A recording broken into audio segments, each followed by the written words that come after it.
প্রিয় দর্শক, সবাইকে প্রীতি ও শুভেচ্ছা জানিয়ে শুরু করছে আমাদের নিয়মিত আয়োজন টেবিল টক। সঙ্গে আছি ডক্টর তৌহিদুল হক। দর্শক, ডক্টর মোহাম্মদ ইউনূসের নেতৃত্বে অন্তর্বর্তীকালীন সরকার দায়িত্ব নেওয়ার পরে রাষ্ট্র সংস্কারের লক্ষ্যে বেশ কিছু উদ্যোগ নেওয়া হয়েছে। তার মধ্যে অন্যতম হলো যে আসলে স্বাস্থ্য খাতের যে সংস্কার, দীর্ঘদিন ধরে যে অব্যবস্থাপনা, অনিয়ম কিংবা আমরা বিভিন্ন সময় গণমাধ্যমে যে সিন্ডিকেটের দৌরত্বের কথা শুনেছি, সেগুলোকে দূর করে নিয়ন্ত্রণ করে একটি টেকসই স্বাস্থ্য খাত অথবা ব্যবস্থা সৃষ্টি করার লক্ষ্যেই এবারের স্বাস্থ্য খাতের যে সংস্কার। সেক্ষেত্রে কী প্রত্যাশা এই সরকারের কাছে?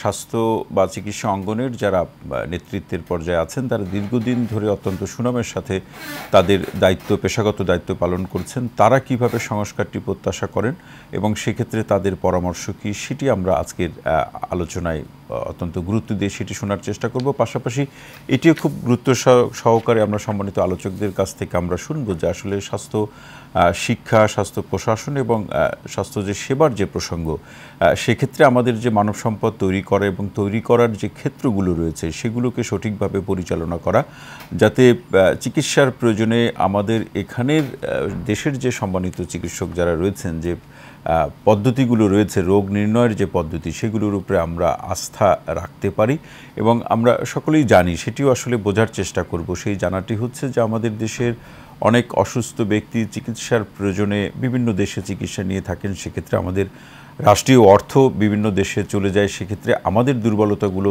খোঁজার চেষ্টা, পাশাপাশি এই দুর্বলতাগুলো দূর করার প্রশ্নে কী করণীয় সেটি জানার চেষ্টা করব। পাশাপাশি এই পরিবর্তিত অবস্থায় বা অন্তর্বর্তীকালীন সরকার দায়িত্ব নেওয়ার পরে সকল, বিশেষ করে হাসপাতালগুলোতে যে বিভিন্ন সময় আমরা অতীতে জানতাম গণমাধ্যমের খবরের সূত্রে, যে চিকিৎসক কিংবা চিকিৎসা সহায়ক ব্যক্তি, নার্স যারা রয়েছেন, তাদের একটা সংকট, সেটিও বা কতটা পূরণ করা সম্ভব বা পূরণে আসলে কী করণীয়, এই সমস্ত বিষয়গুলোকে নিয়েই আজকের আলোচনা। তারই প্রেক্ষাপটে আলোচনার শিরোনাম স্বাস্থ্য খাত সংস্কার করতে অন্তর্বর্তীকালীন সরকারের করণীয়। এ বিষয়ে আলোচনা করার জন্য দুজন সম্মানিত আলোচক আমাদের সঙ্গে স্টুডিওতে উপস্থিত আছেন। দুজনই পেশাগত চিকিৎসা অঙ্গনে পরিচিত মুখ। আলোচনা শুরু করার আগে তাদের সাথে আপনাদের পরিচয় করে দিচ্ছি। ডান দিকে আছেন ডক্টরস অ্যাসোসিয়েশন অব বাংলাদেশ, ড্যাবের প্রধান উপদেষ্টা, বিশিষ্ট ক্যান্সার বিশেষজ্ঞ অধ্যাপক ডাক্তার ফরহাদ হালিম ডোনার। আমার ডান দিকে আছেন আন্তর্জাতিক ত্বক বিশেষজ্ঞ এবং রাষ্ট্রীয় সর্বোচ্চ পদকপ্রাপ্ত চিকিৎসক অধ্যাপক ডাক্তার এম.ইউ. কবির চৌধুরী। আপনাদের দুইজনকে অনুষ্ঠানে স্বাগত জানাচ্ছি। শুরুতেই কবির চৌধুরী স্যার, আপনার কাছে আলোচনায় আসতে চাই এবং প্রশ্নটি এভাবেই রাখি যে আসলে স্বাস্থ্য খাতে যে সংস্কারগুলো আমরা প্রত্যাশা করছি, সেক্ষেত্রে সরকারের যে উদ্যোগ, এটা একটু শুনতে চাই যে স্বাস্থ্য খাতে মৌলিক সংস্কারের বিষয়গুলো কি হওয়া উচিত? স্বাস্থ্যই সুখের মূল, আমরা সবাই জানি। জি। অসুখ মানে সুখ নাই, বেআরাম মানে আরাম নাই। তো প্রত্যেকটা মানুষের দরকার সুখ, আরাম এবং আনন্দ। এইখানে স্বাস্থ্য, আমরা অন্ন, বস্ত্র, বাসস্থান, তারপর কিন্তু আসে স্বাস্থ্য। এই যে মৌলিক অধিকার বা মৌলিক যে জিনিসটা মানুষের দরকার, এইটা যদি ঠিক মতো না হয়, প্রত্যেকটা মানুষ, আমাদের এতে সমস্যা হয় কি, আমাদের ডেইলি কোয়ালিটি লাইফটা ডিগ্রেড করে। ওষুধ হলে কোয়ালিটি লাইফ বাড়াইতে হবে। আমাদের এখানে অপুষ্টির শিকার, অনেক পুষ্টি বাড়াইতে হবে, অনেকগুলি খাত আছে। তো এই বর্তমান সরকার, আমরা যদি চিন্তা করি 52 থেকে 71 থেকে 2024, এই 2024-এ ছাত্র জনতার যে আন্দোলনের মাধ্যমে আমরা যে একটা সুন্দর জিনিস দেখতে পেয়েছি। কারণ আন্দোলন যারা করেছেন এরা সবাই এই জেনারেশন জি বলা হয়, যারা মিথ্যা কথা জানে না, জেনারেশন জি, ওরা মিথ্যা জানে না, ওরা এখনো শিখে নাই কিভাবে মানুষের কাছ থেকে খারাপ কাজ করতে হবে। এদের যে এই সুন্দর যে জিনিসটা দিয়ে করেছে, এই সুন্দর মন নিয়ে তারা বুক পেতে যারা প্রাণ দিয়েছে, তাদের যদি আমরা চিন্তা করি যে তরুণ প্রাণগুলি দিয়েছে, তাদের রক্তের বিনিময়ে আমরা এখন চাবো মানুষের সঙ্গে কোনো বিশ্বাসঘাতকতা, বেইমানি করবো না, সবাই এই দেশে সুন্দরভাবে ঢেলে সাজাবো। ডক্টর ইউনূস বাংলাদেশের প্রথম এবং একমাত্র নোবেলিস্ট, যে সারা আন্তর্জাতিক অঙ্গনে তার পরিচিতি। তো আমরা আশা করবো এই পরিস্থিতিতে আমরা এই স্বাস্থ্য খাতে অব্যবস্থাকে সবগুলিকে ধূলিসাৎ করে, নস্বাৎ করে, নতুন করে এই স্বাস্থ্য বিভাগকে এই স্যার যে কমিশনটা গঠন করা হয়েছে, সেই কমিশন আসলে কোন বিষয়গুলোর উপরে অধিক গুরুত্ব দিতে পারে স্বাস্থ্য খাতে সংস্কারের প্রশ্নে? প্রথম হলো যে আমাদের এই যারা নিম্ন আয় অথবা যারা শ্রমিক মজুর, যারা প্রাইভেট চিকিৎসা পায় না, তাদের কথা আগে চিন্তা করতে হবে। এই যে মানুষগুলি আমাদের কাছে আসে, গরিব মানুষ, যে টেস্ট করতে পারে না বা ওষুধ কিনতে পারে না, ডাক্তার হয়তো ফ্রি দেখে ঢাকা মেডিকেল কলেজে বা পিজি হাসপাতালে বা যে কোনো মেডিকেল কলেজে, ওষুধ কিনতে গেলে অনেক টাকা লাগে, অনেক মহার্ঘ ওষুধের মূল্য। তা এই জিনিসটা যদি আমরা পূরণ করতে পারি, আমি সবসময় একটা জিনিস নিয়ে কথা বলি যে আমরা যদি আমাদের দেশে বিমা যারা বিশ্বে আছে বিমা চালু করতে পারি, এই বিমা একটি সহজ জিনিস, যেরকম হেলথ ইন্স্যুরেন্স, হেলথের জন্য ইন্স্যুরেন্স। যেমন আমাদের যদি ধরি এখন আমাদের দেশে 3 কোটি পরিবার আছে, 3 কোটি পরিবার কাছে মাসে আমরা 10টি টাকা নিতে পারি, এই 10 টাকা যদি সরকার ইউটিলাইজ করতে পারে সৎভাবে সুন্দরভাবে, এখন যেটা আমাদের প্রত্যাশা কোনো টাকা ফেরিস হবে না, কোনো টাকা বিদেশে যাবে না, আমাদের এখানে ব্যবহার হবে। 3 কোটি পরিবার 10 টাকা 30 কোটি টাকা, এই টাকা যদি আমরা ব্যয় করি জনসাধারণের জন্য এই স্বাস্থ্য বিমায়, তাইলে কিন্তু তাদের সব কিছুই পুষ্টি হবে, তাদের স্বাস্থ্য হবে, তাদের ওষুধ কেনার টাকা আসবে। এইখানে যদি আমরা একটা নতুন জিনিস চালু করতে পারি, এটা আগামী প্রজন্মের পর প্রজন্ম এটা চলতে থাকবে এবং আমাদের মনে হয় না এই স্বাস্থ্যখাতের সংস্কারটা আর কোনো পিছন ফিরে তাকাবে। এটা একটা ব্যয় নিয়ে আর ভাবতে হবে না, ব্যয় নিয়ে ভাবতে হবে, ব্যয়টাই সবচেয়ে বড় জিনিস। জি, অধ্যাপক ডাক্তার কবির চৌধুরী স্যার, অসংখ্য ধন্যবাদ। অধ্যাপক ডাক্তার ফরহাদ হালিম ডোনার স্যার, আপনার কাছে আসতে চাই যে স্বাস্থ্যখাতে দীর্ঘদিন ধরে আমরা যে অব্যবস্থাপনার চিত্রগুলো আমরা জানি গণমাধ্যমের সূত্র ধরে, আমরা বিভিন্ন সময় সেখানে এই স্বাস্থ্য অধিদপ্তরের শুধু সিন্ডিকেটের একের পর এক সিন্ডিকেটের দৌরত্বের কথা আমরা শুনতাম। এই পরিস্থিতি যাতে আর কখনো পুনরাবৃত্তি না হয়, সেক্ষেত্রে স্থায়ীভাবে কি করা যায়?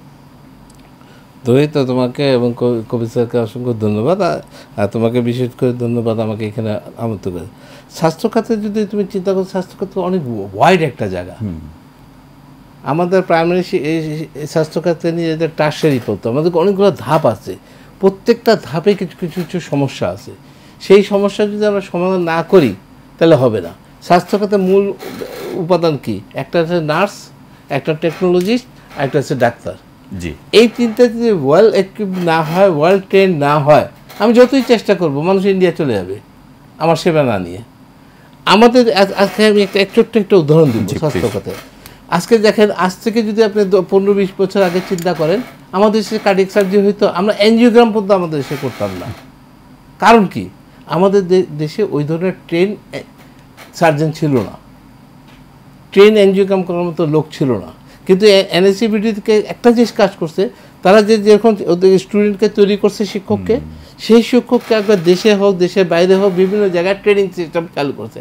এখন যারা আছে তারা আজকে যে প্রাইভেট সেক্টরে যারা সার্জারি করতেছে, কার্ডিয়াক সার্জারি, সেটা আপনি ইউনাইটেড হাসপাতালে বলেন, অ্যাপোলোতে বলেন, আর এনএসসি বলেন, ন্যাশনাল হার্ট ফাউন্ডেশন বলেন, যেসব জায়গায় মেইনলি করে, অথবা আমাদের মেট্রোপলিটন হাসপাতাল বলেন, মেট্রোপলিটন হাসপাতালে সার্জারি হয়, এইসব জায়গায় যারা আসে তারা কিন্তু সবাই এনএসসিবিডি স্টুডেন্ট। অতএব আপনার জাতীয় একটা প্রতিষ্ঠানকে ওইভাবে গড়ে তুলতে হবে। আরেকটা উদাহরণ যেটা হচ্ছে ক্যান্সার হাসপাতাল। আমাদের ক্যান্সারটা খুব দুর্বল। আমি ক্যান্সার প্রজেক্ট ডাইরেক্টর ছিলাম। আমরা ওখানে প্ল্যানিং করছিলাম যে ক্যান্সার হাসপাতালে আমরা ট্রেনিং করব। আপনারা জানেন ক্যান্সার হাসপাতালে বিভিন্ন ধরনের মেশিন আছে, আধুনিক মেশিন, লাইনাক মেশিন আছে, এই মেশিন আছে, সে অনেক আছে, সিমুলেশন মেশিন আছে, এগুলোর জন্য ট্রেনিংয়ের প্রয়োজন। আমি খুব আশ্চর্য হয়ে গেছি, গত এই যে সিন্ডিকেটের কথা বলতেছেন, আমাদের ছিল যে একটা মেশিনের সাথে 5 জন বা 10 জন করে ট্রেনিংয়ের ব্যবস্থা ছিল, যেটা এনএসসিবিডিতে ছিল। এনএসসিবিডি সেটা সাকসেসফুলি করছে প্রোডাকশনের লোকতে, কিন্তু ঠিক একইভাবে ছিল এইখানেও। কিন্তু সবচেয়ে মজার ব্যাপার আমার জানার মতো, আমি জানি না ভুল হইতে পারে, ট্রেনিংয়ে গেছে কারা? যারা অফিসার্স, যারা এই সাবজেক্টের সম্পর্ক না, তারা যায় হয়তো একটা পিকনিক ট্যুরের মতো বা একটা ভিজিট, একটা ঘুরে এসে পড়ছে। আসল ট্রেনিং নেওয়ার জন্য যাদেরকে পাঠানো দরকার তারা কিন্তু যায়নি, তারা কেউ যায়নি। এবং আমরা বিভিন্ন সময় এটা দেখেছি স্যার, যে আসলে একটা মেশিন কিনে সেটা মাসের পর বা বছরের পর বছর ফেলে রাখা হচ্ছে। একটা শিক্ষা ব্যবস্থা আপনি যদি চিন্তা করেন, আপনি একটা প্রতিষ্ঠান যখন মেডিকেল কলেজ করবেন, তার প্রথম চাহিদা কি? একটা পরিবেশসম্মত একটা হাসপাতাল। অনেক মেডিকেল কলেজ আছে যেগুলো কোনো পরিবেশই নাই, টিচিং, কিন্তু মেডিকেল কলেজ করে দিচ্ছে। মেডিকেল কলেজের সবচেয়ে বড় জিনিস কি? আপনি শিক্ষা দিতে হলে সেই যাকে আপনার এমবিবিএস যারা প্রথমতে যারা গড়ে উঠতেছে তাদেরকে তো পড়াইতে হবে। এমন অনেক মেডিকেল কলেজ আছে যেখানে প্রপার টিচার নাই। তা যেখানে টিচার নাই সেখানে তো প্রশ্ন হলো তাহলে অনুমোদনটা পেলো কিভাবে? সেটাই তো কথা। সিন্ডিকেট। আপনি যদি চিন্তা করেন যে আমি একটা হাসপাতাল তৈরি করব শুধু, কিন্তু এই হাসপাতালে যে ফ্যাসিলিটি থাকার যার জন্য আজকে অ্যাক্রেডিটেশন নিয়ে সমস্যা শুরু হয়েছে, আজকে নার্সিং নিয়ে সমস্যা শুরু হয়েছে, সব জায়গায় সমস্যা হচ্ছে। এটা ডিজাস্টার করতে হবে, এটা একটা বড় প্রবলেম। তার চেয়ে একটা বড় প্রবলেম যেটা হচ্ছে এই গত 18-19 বছরের বৈষম্য। ধরে একটা লোক খুব অভিজ্ঞ, কিন্তু সে তার মনের মতো লোক না, তাদের মনের মতো বা তাদের দলের মতো লোক না, দলীকরণ যেভাবে হয়েছে তাকে এমন এক জায়গায় পোস্টিং দিয়ে রাখছে যেখানে তার কোনো কাজ নাই। ওই কার্ডিওলজি বলেন বা ক্যান্সার বলেন, তাকে আমার জানার মতে আমার ক্যান্সার হাসপাতালে একজন খুব ভালো আছে, সে ইন্টারন্যাশনাল কনফারেন্সও করে, অনকোলজি ক্লাবের সে দায়িত্বও আছে, সে সারা ওয়ার্ল্ডে তাকে অনেকে চিনে, কামাল উদ্দিন নামে একটা ডাক্তার। সেই কামাল উদ্দিনকে দিয়ে রাখছে এএনটি একটা হাসপাতালে। সেখানে সে কি ভূমিকা রাখবে? এএনটির একটা ছোট, তাকে যে ক্যান্সার হাসপাতালের মতো জায়গায় দেওয়া যেত, তাহলে তার যে জাতির প্রতি যে কাজ করতে পারতো সেটা সে করার সুযোগ পায় না। এটা একটা না, সবচেয়ে মতো উনি যারা থেকে পড়াইছে তারা আজকে অনেকে অ্যাসোসিয়েট প্রফেসর প্রফেসর, উনি কিন্তু অ্যাসিস্ট্যান্ট প্রফেসরই হয়ে বসে আছে। মানে বৈষম্যটা কোন লেভেলে নিয়ে গেছে।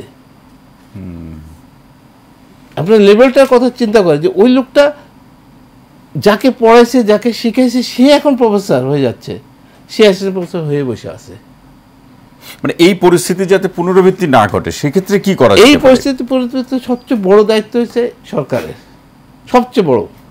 সরকার, আমার বলি না, মাথা যদি ঠিক থাকে তো সব ঠিক থাকবে। আমার যে মাথা ঠিক থাকে তাহলে অন্য অঙ্গ প্রত্যঙ্গ ঠিক থাকে। অতএব মাথাগুলো যে কারণে আমাদের ধরেন স্বাস্থ্যমন্ত্রী বলেন বা এখন স্বাস্থ্য উপদেষ্টা বলেন, আমাদের সচিব বলেন, আমাদের ডিজি বলেন, এইসব জায়গায় যদি এমন মানুষ বলে যারা দেশের মঙ্গলের জন্য কাজ করবে, সিন্ডিকেটে কাজ করবে না, তাহলে কিন্তু আস্তে আস্তে সব ঠিক হবে। তাহলে এই পরিস্থিতি আসলে ঠিক হয়ে যাবে। এবং এই ট্রেনিং সিস্টেমগুলো এগুলো সবগুলোই করতে হবে ধীরে সুস্থে। জি, অধ্যাপক ডাক্তার ফরহাদ হালিম ডোনা স্যার, অসংখ্য ধন্যবাদ। অধ্যাপক ডাক্তার কবির চৌধুরী স্যার, এভাবে প্রশ্নটি রাখি যে আসলে যারা চিকিৎসক হিসাবে তৈরি হচ্ছেন এই জায়গা থেকে অনেকগুলো বেসরকারি মেডিকেল কলেজের চিত্র যেটি বললেন যে আসলে সেখানে চিকিৎসক তৈরি করার জন্য যে ব্যবস্থাগুলো থাকা দরকার, উপকরণগুলো থাকা দরকার, সেগুলো নেই। কিন্তু তারপরে তো একটা সময় গিয়ে সেখান থেকে সার্টিফিকেট নিয়ে তারা বের হচ্ছেন। তাহলে তাদের উপরে আমরা কতটা নির্ভর করতে পারি? যারা এভাবে বের হচ্ছেন তাদের উপরে আমাদের নির্ভরতার জায়গাটা কি অবস্থায় দাঁড়াতে পারে? অধ্যাপক ফরহাদ আলিমের সুন্দর কথা বলছে যে আমাদের প্রথম দরকার ট্রেইন মানুষ লাগবে। আমাদের ডাক্তার আছে, আমাদের নার্স আছে, আমাদের অধ্যাপক আছে, কিন্তু প্রপার ট্রেনিং যাকে দেওয়ার দরকার সে ট্রেনিং পায় নাই, সে চান্স পায় নাই, সে যেতে পারে নাই। এরকম অনেক আমাদের যা দেখালো, আমরা হলি ফ্যামিলি হাসপাতালের সম্বন্ধে বলি, আমি যেখানে কাজ করতাম, আমি চেয়ারম্যান ছিলাম, দেখলাম যে 15-20 বছর অধ্যাপক, সে সহকারী অধ্যাপক, কিন্তু সে সহযোগী হইতে পারে নাই। তারপরে ট্রেনিংয়ে যাদের দরকার তারা ট্রেনিংয়ে যায় নাই। তো এখন এই যে ক্যান্সার একটা মারণ ব্যাধি এখন সারা পৃথিবীতে। প্রফেসর ফরহাদ অত্যন্ত অভিজ্ঞ ক্যান্সারে, আর ক্যান্সার হয় একটা গরিব মানুষের জন্য, সাধারণ মধ্যবিত্তের জন্য ভয়ানক ব্যাপার। এখন আমাদের যে সবাই দৌড়ে ভারতে চলে যাচ্ছে। আচ্ছা, কেন চলে যাচ্ছে? তার একটা কথা, আস্থার অভাব হয়ে যাচ্ছে। তার কারণ হইল আমাদের ক্যান্সার ট্রিটমেন্ট কিন্তু ভালো হয় এখন। ক্যান্সার আগের মতো নো আনসার আর নাই। ক্যান্সার, অনেক ক্যান্সার ভালো হয়, ব্রেস্ট ক্যান্সারে ভালো ভালো সার্জন আছেন, কিন্তু আমাদের আস্থার জায়গায় আসতে হলে আমাদের ট্রেন মানুষ লাগবে। শুধু মেডিকেল কলেজ খুললেই হবে না, ট্রেনিং সেন্টারে খুললে হবে না, এখানে ট্রেন পার্সন দিয়ে ট্রেনিং করাইতে হবে। ট্রেনার্স অফ দি ট্রেনিং যারা করবে ওইরকম ট্রেনার লাগবে। যেমন একটা সিনিয়র ডক্টর এই যে কালাম সাহেব বলেন, উনি তো একজন ক্যান্সার স্পেশালিস্ট, কিন্তু ওনাকে বাইপাস করে যারা কাজ জানে না তারা ওখানে চলে আসবে। এইভাবে যদি না হয়, এই সরকার যেহেতু একটা অত্যন্ত গ্রহণযোগ্য সরকার, সবার গ্রহণযোগ্য, এখনো কেউ বলে নাই সরকার গ্রহণযোগ্য না, অতএব এত বড় গ্রহণযোগ্য সরকার আমরা আশা করব কোন সিন্ডিকেট না গিয়ে মানে জনগণের ভালো হবে সেই কাজ করবে, যারা উপযুক্ত লোক উপযুক্ত জায়গায় বসবে, উপযুক্ত লোক উপযুক্ত জায়গায় যাবে, এটাই দায়িত্ব ওনারা যদি নেন এবং এটা করেন। তাই এই যে শিক্ষার ব্যবস্থাটা যদি একটু উন্নত হয়, মেডিকেল ট্রেনিং, মেডিকেল শিক্ষা, এটা কিন্তু প্রথমে একটা অন্যতম ধাপ। কারণ অনেকে আপনি যারা প্রশ্ন করেন ডাক্তার হওয়ার পরে দেখা গেল আস্থা নাই, তার কারণ হলো আমরা দেখেছি অনেক ডাক্তার হয়ে গেছে, তো তার কোনো বেকিং ছিল কিন্তু পড়ালেখা ভালো করে নাই। এরকম আমরা আমাদের ছাত্রদের আমি দেখেছি, অনেক সময় আমি প্রিন্সিপাল হচ্ছে পরীক্ষা বসেছি, ছাত্র পারে না, পাস করে যাচ্ছে, আমি পরীক্ষার হল থেকে চলে আসছি। যে এই সিস্টেম হলে হবে না, আমাদের প্রত্যেকটা ডাক্তারকে রিয়েল ট্রেনিং, রিয়েল শিক্ষা দিতে হবে। আশা করি এখন এই সরকার যদি এই পদক্ষেপ নেন, পরবর্তী যে সরকারই আসুক ওই সিস্টেমে চলবে, এই স্ট্রিম লাইনে চলবে। আশা করি না আর যদি আমরা এইভাবে চলতে পারি, আমাদের গণজাগরণ যে হয়েছে, মানুষ এখন বুঝতে পারছে কোনটা ঠিক কোনটা ঠিক না, আশা করি ভবিষ্যতে এটা চলতে থাকবে। সরকার পরিবর্তন সেটি তো সময়ের প্রেক্ষাপটে জনগণের ভোটের মাধ্যমে সেটি তো হবে, কিন্তু সংস্কারের প্রশ্নে যে গৃহীত নীতি অথবা সিদ্ধান্ত সেটি বদল হবে না। সারা পৃথিবী নীতিতে চলতেছে, আমাদের নীতি পরিবর্তন। এখানে একটা বিষয় অধ্যাপক কবির চৌধুরী স্যার, যে আসলে আমাদের দেশের যারা চিকিৎসার প্রয়োজনে দেশের বাইরে যাচ্ছেন, তারা কেন যাচ্ছেন সেই কারণগুলো তো নিশ্চয়ই আপনাদের জানা আছে, সেটা সমাধানের জন্য কি করা যায়? প্রথম কথা হলো মানুষ যাচ্ছে যারা, যেমন আমার খুবই নিকট আত্মীয় আজকে ফোন করছে কিছু টাকা দিতে হবে, কেন আমরা ভেলোরে চিকিৎসা করতে যাব, অথচ এইখানে আমি সব ব্যবস্থা ঢাকায় করা হয়েছে, তার সার্জারি হবে, কে করবে সবই কিছু, কেন ওই আত্মীয়জন মিলে বসে আস্থার অভাব। এই যে একটা জিনিস তৈরি হয়েছে নেগেটিভ অ্যাটিটিউড, এটার কিছু কিছু কারণ আছে, সব ক্ষেত্রে যে নেগেটিভ না। আমাদের সে ভালো ডাক্তার আছে, ভালো সার্জন আছে, ভালো চিকিৎসা হচ্ছে, ক্যান্সারে অনেক রোগী ভালো হচ্ছে, তাদের ব্রেস্ট সার্জারি হচ্ছে। আমার যেমন আমি একটা রোগী চিনি, 40 বছর ব্রেস্ট ক্যান্সার হয়েছিল, একটা মহিলা, সে তখন পুলিশ অফিসার ছিল, এখন রিটায়ার, তার 40 বছর ভালো বেঁচে আছে। এটা আমাদের দেশে চিকিৎসা বিদেশ যাইতে হয় নাই। অথবা আমাদের বুঝাইতে হবে মানুষকে যে না, আমরা এখন এমন যে জায়গায় এসেছি, আমাদের দেশে ভালো চিকিৎসা, এই জিনিসটা কিন্তু দূরগড়ায় পৌঁছাইতে হবে। এবং চিকিৎসার ক্ষেত্রে অনেক কিছু উদ্ভাবন, নতুন প্রসঙ্গ চালু করার ক্ষেত্রে, সেবা চালু করার ক্ষেত্রে বাংলাদেশ উদাহরণ সৃষ্টি করতে পেরেছে, বিশেষজ্ঞ চিকিৎসকও আছে। তাহলে এই যে আস্থার জায়গাটা যে যারা পাচ্ছে না, এটা কি আসলে সচেতনতার জায়গা থেকে পাচ্ছে না, নাকি মনে করছে যে আসলে এই আমাদের এখানে পরিবর্তে বাইরে যদি যায় তাহলে তার ভালো চিকিৎসা হবে? সুন্দর একটা পয়েন্ট, যে সচেতন হইতে হবে, আমাদের জনগণকে সচেতন হইতে হবে। কোন চিকিৎসা কোথায় হয় কি অনেকে জানে না, দালালের খপ্পরে পরে কিন্তু বিদেশ চলে যাচ্ছে অনেকে, অনেক গ্রামের লোক জানে না, মানে ভারতে গেলেই চিকিৎসা হবে না। আমাদের এই যে সচেতন করার জন্য আমাদের প্রপাগান্ডা করতে হবে, আমাদের মিডিয়া আছে, বিভিন্ন মিডিয়ার মাধ্যমে সরকার বিভিন্ন, আমাদের দেশে যে ভ্যাকসিন প্রোগ্রামটা অত্যন্ত successful, because of the media আমাদেরকে এমনভাবে এটা প্রচার করছে যে ভ্যাকসিন দিতে হবে, ভ্যাকসিন না দিলে যক্কা হবে, যক্কা হইলে নাই রক্ষা। এই যে ভ্যাকসিন আজকে ডিপিটিপি দেওয়া হচ্ছে, ডিপথেরিয়া ভ্যাকসিন দেওয়া হচ্ছে, এই ভ্যাকসিনগুলি অত্যন্ত কাজের। তাই এই যে একটা আমরা সাকসেসফুল কিন্তু ওই দিক দিয়ে, তাই এখন আমাদের চিকিৎসা সাকসেসফুল না হওয়ার কিছুই নাই। এই জিনিসটা কিন্তু সচেতন হইতে হবে আমাদের ডাক্তারদেরকে, আমাদের প্রত্যেকটা মানুষই সচেতন হয়, তাইলে কিন্তু এইভাবে ঢালাও করে মানুষ এই বিদেশি মুদ্রা খরচ করে বিদেশ যাবে না। এই দেশে কেউ শখে যায় না, সবাই কিন্তু মনে করে যে আমার জীবন সবার আগে, আমি টাকা খরচ করে ধার করে চলে যাই। কিন্তু আমরা চেষ্টা করব আমাদের এই সরকার মানুষকে বোঝানো যে আমার দেশেও চিকিৎসা হয়, আমাদের দেশে ডাক্তার আছে, সব কিছু এই আস্থাটা ফিরিয়ে আনা অত্যন্ত প্রয়োজন। আসলে ব্যাপারটা হচ্ছে কি, আমরা যে প্রচারণা যেটা হয়, আমি কিছুটা মিডিয়াকেও দোষ দেবো। আপনি একটা জিনিস, আমাদের যে কোনো হাসপাতালে একটা মিসঅ্যাপ হইলে বা একটা দুর্ঘটনা ঘটলে ওটাকে আপনি অনেক বড় করে দেখানো বিভিন্ন কারণে আছে, কিন্তু যখন একটা কোনো ভালো কাজ হয় সেটা কিন্তু অত বড় করে দেখানো হয় না। আপনি একটা জিনিস খেয়াল করেন, আজ থেকে 20 বছর আগে গলব্লাডার কিন্তু দেশে বাইরে হইতো, যে কোনো এনজিওর মধ্যে দেশে বাইরে হতো, যে কোনো হার্টের অপারেশন দেখে বাইরে হতো, ছোটোখাটো কিডনিগুলো ট্রান্সপ্লান্টও কিন্তু দেশে বাইরে হতো। আপনারা কিছু কিছু জায়গায় কিডনি ট্রান্সপ্লান্টের কথা বলছেন, আপনারা কিছু কিছু হার্টের রোগীর কথা বলছেন। চিকিৎসার ক্ষেত্রে আপনাদের যে ভালো উদ্ভাবনগুলো, চিকিৎসাগুলো, সেগুলো কিন্তু গণমাধ্যমে আমরা প্রচার করি। হয়তো প্রচারটা যে নেগেটিভটা যতখানি প্রচার হয়, পজিটিভটা অতখানি প্রচার হয়। আমি এই জন্যই কথাটা এই জায়গায় আনছি, আপনার পজিটিভ প্রচারটা যদি আমরা বেশি করতে পারি, তাহলে আলটিমেটলি জনগণ সচেতন হবে কেমনি? জনগণ সচেতন ইন্ডিভিজুয়াল একটা ডাক্তার বুঝা বলতে পারবে না। এটা কাজ হচ্ছে মিডিয়া দরকার একটা প্রোগ্রাম করতে পারে যে ঠিক আছে, আজকে সারা বছরটাকে ভাগ করে আমরা আজকে হার্ট নিয়ে একটা প্রোগ্রাম করবো, হার্টে বাংলাদেশে কী কী হয়, একদিন ক্যান্সার, যেসব জায়গায় যাচ্ছে, যেসব রুগী মানে যেসব অসুস্থতার কারণে বাইরে যাচ্ছে, সেগুলো নিয়ে বেশি আলোচনা করে, যদি আমরা একটা এরকম আপনাদের মতো এরকম বিশেষজ্ঞ নিয়ে আলোচনা করতে যে আমাদের দেশে কী কী হয়, কেন হয়, কত % হয়, ছবি দেখানো হয় যে হ্যাঁ ওই যে উনি বললেন 40 বছর জীবিত আছে ক্যান্সার রোগী, কমপ্লিটলি কতগুলো ক্যান্সার রোগীর চিকিৎসা হয়েছে, ভালো আছে, এগুলো যদি দেখাইতে পারি তাহলে অবশ্যই মানুষ যাবে না। মানে আস্থার একটা সংকটের, আস্থার সংকটটা দূর করতে পারে একমাত্র মিডিয়া। আমার দৃষ্টিতে। আচ্ছা, তো সে এই জায়গাটা একটু প্রশ্ন রেখে যাই হালিম ডোনার স্যার, সেটি হচ্ছে যে মিডিয়ার যে ভূমিকা সেটি তো মিডিয়া করছে, আরও কি করতে পারে সেটি একটা প্রশ্ন। পাশাপাশি আমাদের এখানে কেউ অসুস্থ হলে, বিশেষ করে ক্যান্সার থেকে শুরু করে আরও যে দুরারোগ্য ব্যাধি যেগুলো আছে, সেগুলোতে কি দেশের মধ্যে এরকম একটা চক্র, আমরা ঠিক দালাল শব্দটা কোড আনকোড বলতে পারি, যে তারা বাইরে পাঠানোর একটা পরামর্শ দিয়ে থাকে, সেটি কেউ অসুস্থ হলে যে বাইরে যাও, দেশের মধ্যে চিকিৎসা হবে না, এই প্রশ্নটা আপনি করে বাইরে পাঠানোর জন্য, চিকিৎসার জন্য বাইরে পাঠানোর জন্য বেশি তৎপর থাকে, কারণ সেখান থেকে তার লাভ হয়, এরকম অবস্থায় কি করা যেতে পারে? প্রথম প্রশ্ন হচ্ছে মিডিয়াতে। আমি একটু আগে যে কথা বলছি, মিডিয়ার ব্যাপারে আমাদের করতে পারে, আমাদের যেসব পজিটিভ জিনিসগুলো আছে, জি, যেরকম হার্টে বলেন, এটা বলেন, কিডনি ট্রান্সপ্লান্ট বলেন, লিভার ট্রান্সপ্লান্ট বলেন, এগুলো পজিটিভগুলোকে তুলে ধরতে হবে। এখন তুলে ধরার জন্য কি আপনি প্রতিদিন তুলে ধরবেন তা তো না। আপনি ধরেন এক মাসে এক একটার উপরে টার্গেট করেন যে হ্যাঁ আমাদের এখান থেকে এই রুগী বেশি যাচ্ছে, ক্যান্সার রুগী, আমাদের এখান থেকে হার্টের রুগী বেশি যাচ্ছে। এই হার্টে যারা আমাদের এখানে কাজগুলো হচ্ছে তাদের বিশেষজ্ঞ কারণে, যারা সুস্থ আছে তাদেরকে নিয়ে কথা বলান।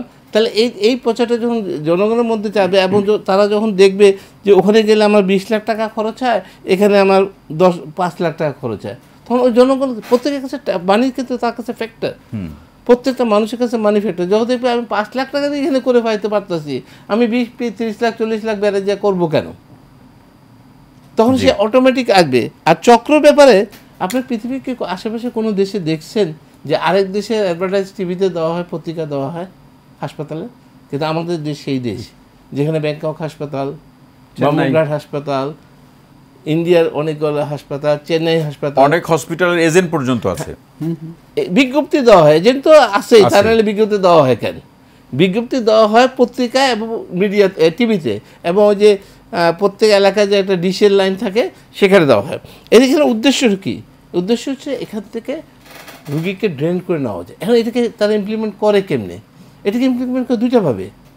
একটা হচ্ছে তারা স্টেট দালাল নিয়োগ করে, 2 নম্বর তারা ডাক্তার দালাল নিয়োগ করে, ডাক্তারও নিয়োগ করে। কিছু কিছু বলতে লজ্জা নেই, কিছু কিছু ডাক্তার আছে, আমি এটা পার্সেন্টেজ একদম নিম্ন কিন্তু আছে, তাদেরকে মোটিভেট করে যে আপনারা রুগীকে বলবেন যে এই চিকিৎসাটা এখানে সম্ভব না। হয়তোবা সে জানে না সেই জন্য বলে, অথবা সে জেনে ইচ্ছা করে বলে। দুইটার মধ্যে একটা হতে পারে। একটা হয়তো সে জানে না। যেমন একটা ছোট্ট উদাহরণ দিই, আমাদের দেশে আমরা অনেকদিন আগেও একটা আর্টিকেল লিখছি, আমার নামটা মনে নেই। আমরা যখনই কোনো রুগী আইসিইউতে যাই, আমরা দেন তাকে অ্যান্টিবায়োটিক দেওয়া শুরু করি। এই অ্যান্টিবায়োটিক কাজ করবে কি করবে না এটা কি আমরা জানি? অনেক সময় কিন্তু জানি না। কিন্তু একটা টেস্ট আছে, সিম্পল টেস্ট, অ্যান্টিমাইক্রোবিয়াল একটা টেস্ট আছে, ওইটা যদি আমরা করে নিতে পারি, আমরা এখন যেটা করি সেটা সময় লাগে 72 ঘন্টা। এখন নতুন সিস্টেম বেরিয়েছে সারা ওয়ার্ল্ডে, টেস্ট করলে লাগে মাত্র 12 ঘন্টা বা 8 ঘন্টা। আমরা 8 ঘন্টার মধ্যে যদি জেনে নিতে পারি যে এরকে এই অ্যান্টিবায়োটিকটা দিলে সুস্থ হবে, দ্যাট মিনস আমরা সেই রুগীটাকে ট্রিটমেন্ট দেওয়া শুরু করলাম, আমরা সেই রুগীটা সুস্থ হলো। কিন্তু আমরা 72 ঘন্টা পরে দেখলাম যে না, এই অ্যান্টিবায়োটিকটা কাজ করতেছে না। তার মানে তার রুগীটার সমস্যা কোথায় হলে, তার মানে 72 ঘন্টা মানে তো 3 দিন পরে প্রপার ট্রিটমেন্ট, কিন্তু রুগীটা। এবং সবচেয়ে মজার কিছু কি, এই যে আপনার যে, তার মানে তার আইসিইউতে থাকা স্টে বেড়ে গেল, একের দিনে তার 30,000 টাকা খরচ হচ্ছে। তাহলে আমরা যদি প্রপারটা দিতে পারি তাহলে তো এই প্রবলেমটা হতো না। অর্থাৎ এটা হচ্ছে একটা উদাহরণ দিলাম, এরকম আরও অনেক আছে। এখন এটা যে আসলে স্বাস্থ্য প্রশাসনের যে দায়িত্ব, এগুলো তো তারা দেখবে। এখন যদি ওই যে বললাম না, আপনার যদি সিন্ডিকেটের মাধ্যমে শুধু আপনি ইনকামের কথা চিন্তা করেন, যেরকম একটা কয়েকটা উদাহরণ দিই, এই হেলথ সেক্টরে আমার জানার মতো এমন যন্ত্রপাতি কেনা হয়েছে যেটা আজ পর্যন্ত খোলা হয়নি, লাগানো হয়নি, চালানো হয়নি, কিন্তু কেনা হয়েছে। বিল্ডিংও বানানো হয়নি অনেক জায়গায়, কিন্তু টাকা যা নেওয়ারটা নেওয়া হয়ে গেছে। আপনি কি বলবেন কি? আপনি জানেন যে এই কিছুদিন আগে যে আন্দোলন হয়েছিল বৈষম্যবিরোধী, এর এগেনস্টে কিন্তু অল পার্টি একসাথে বসছিল, বিএনপি টিএনপি সবাই বসছে। তারা কিন্তু একত্রিত একটা দাবি দিছে, আপনি খেয়াল করছেন কিনা? সেখানে কিন্তু স্বাস্থ্যের দাবিও আছে। সেই স্বাস্থ্যের দাবি তারা স্পষ্ট করে বলছে, 31 দফা যে দাবি দেওয়া হয়েছে সেখানে বলা হয়েছে যে এই দেশে ন্যাশনাল হেলথ সার্ভিস চালু করা উচিত ইংল্যান্ডের মতন। জি, এটার উদ্দেশ্যটা কি? এবং তাদেরকে কার্ড দেওয়া উচিত। এই কার্ড দিলে হবে কি, প্রত্যেক কাছে যদি একটা কার্ড ন্যাশনাল হেলথ সিস্টেম থাকে এবং কার্ড থাকে, সে তো চিকিৎসা পাবে। আমার বেসিক নিড কি? আমার মৌলিক দাবির মধ্যে একটা দাবি হচ্ছে স্বাস্থ্য। এখন এই মৌলিক দাবি ফুলফিল হবে কেমনি? আমরা তো বললেই সবসময় বক্তব্যে, কিন্তু এটা সিস্টেম যতদিন না ডেভেলপ করবে, ন্যাশনাল হেলথ সার্ভিস যখন আপনার ইংল্যান্ডে আছে, আমরাও এরকম একটা হেলথ সার্ভিস সিস্টেম চালু করতে হবে যেখানে আমরাও কার্ড দেব, তার এবং স্বাস্থ্যসেবার ক্ষেত্রে সবাই গুরুত্ব পাবে, এ টু জেড, কেউ বিনা চিকিৎসা মারা যাবে না, বিনা চিকিৎসা, এবং সেটাই হচ্ছে ন্যাশনাল হেলথ, যে বললাম।